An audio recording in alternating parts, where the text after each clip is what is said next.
We're in Dubai. It's 2025, and the Asian Le Mans Series continues with back-to-back races at the Dubai Autodrome. The 4 hours of Dubai on Saturday the 8th of February, and then another 4 hours of Dubai on Sunday the 9th. It was all hands on deck as the APR team arrived from competing in the Rolex 24 Hours of Daytona. Within hours of landing, containers were being unloaded. The next focus was a test day in the number 20 APR car for Michael Jensen and Andre Latour, with driver coaching from former Formula 4 UAE champion Enzo Trulli.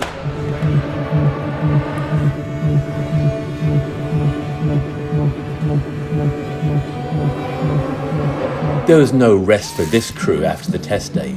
The car was stripped down to its tub, everything clean, components replaced, and the car brought up to full race preparedness.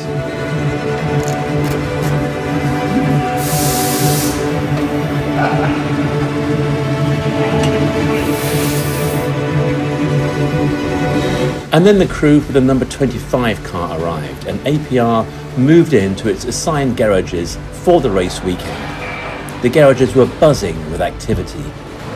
Both cars undergoing meticulous preparation for the 2 races ahead.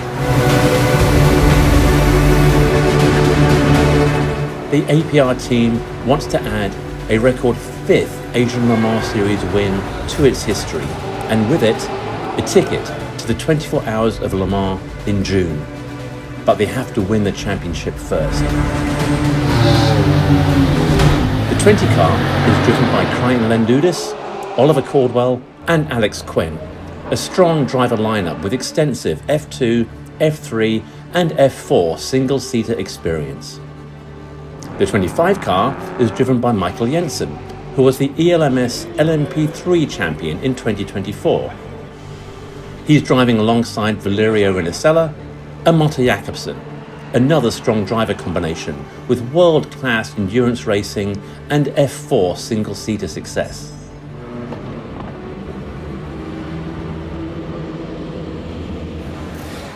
Preparation is everything. Crews attend to every small detail on both cars. Everyone has their job. They know what needs to be done. Nothing is left to chance. There are no half measures. Engineers, mechanics, tyre technicians, fueling crew, driver coaches and physio all work together.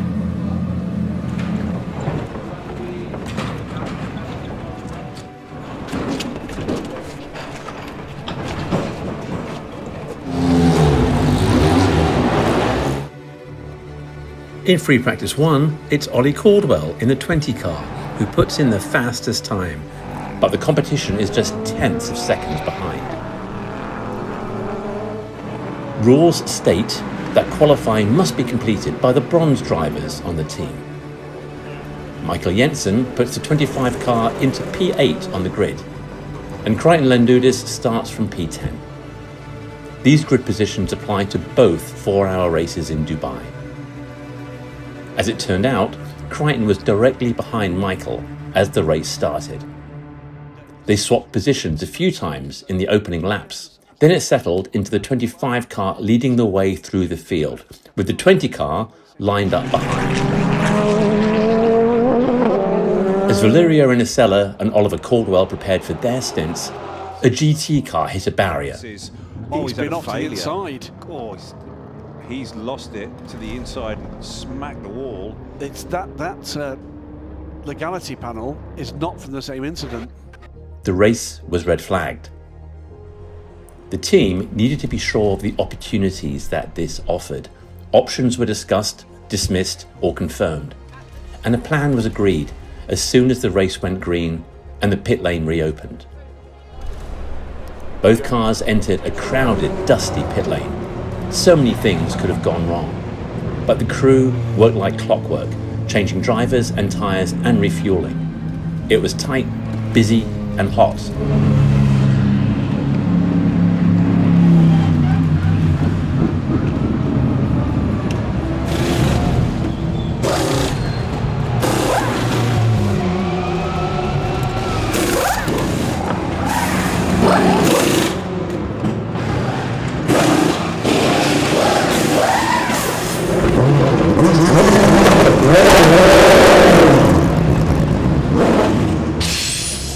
As the race rhythm returned, the drivers settled in and started to pick off the competition, calmly taking advantage of opportunities to climb closer to the front.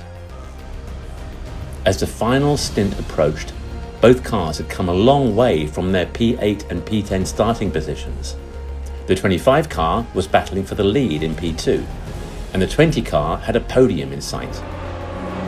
Motty Jakobsen prepared to take over the race to the flag in the 25 car, while Alex Quinn was in pursuit of that podium position.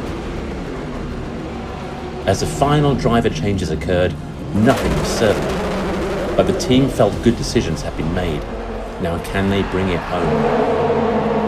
There are highly experienced drivers and well-prepared teams all through the pit lane.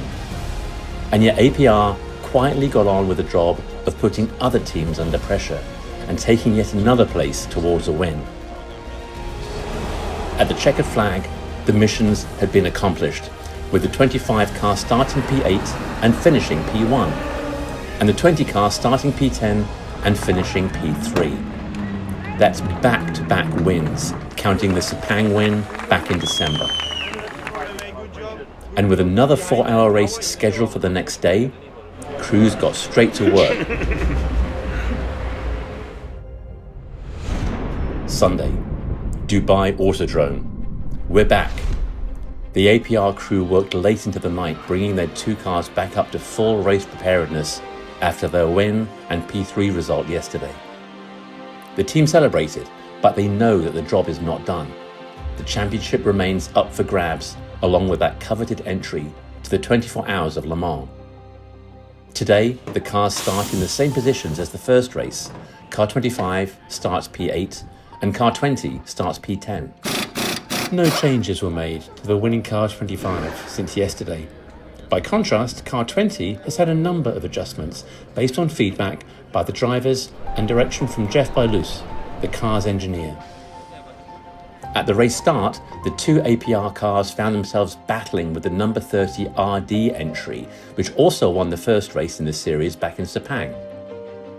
It's worth noting that the 3 drivers and members of the crew of the RD team were all previously racing with APR, so there is some understanding of what to expect from them. Leading the race in the early stages was the number 22 Proton. More on that later. Incidents caused a number of virtual safety car and full safety car periods, and by the time the first stints ended, car 20 had taken over P8, while car 25 had moved up to P7. With teams trying to take advantage of the interruptions to normal running, some saw benefit, while others lost out. At the end of the second hour of racing, Valerio Inicella in the 25 car had moved up to P3, while Ollie Caldwell in the 20 car had taken 5 places out of the leader and was in P5.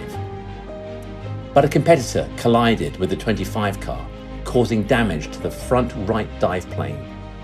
When the car boxed for its final driver change, fuel and tyres, the race was too tight to take time to replace the nose. So Motty Jakobsen took over the race to the finish line, but the damage was enough to slow his pace.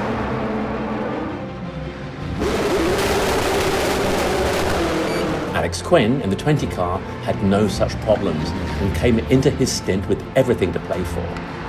The 20 car had moved past the 25 car and was now up to P2 in the race.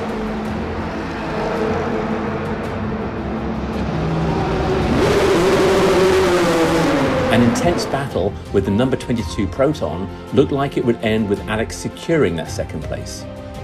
But in the closing minutes, the lead car tangled with some GT back markers and spun. Alex grabbed the opportunity and took the checkered flag in P1. Including Sepang, that was 3 wins from 3 consecutive races for the APR team.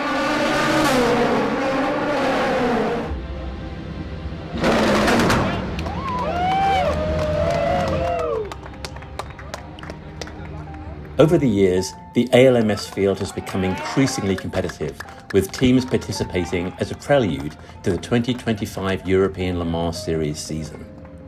APR has won the championship a record 4 times, and they are looking for a 5th win in order to secure that Le Mans entry, an event at which they have twice been class winners.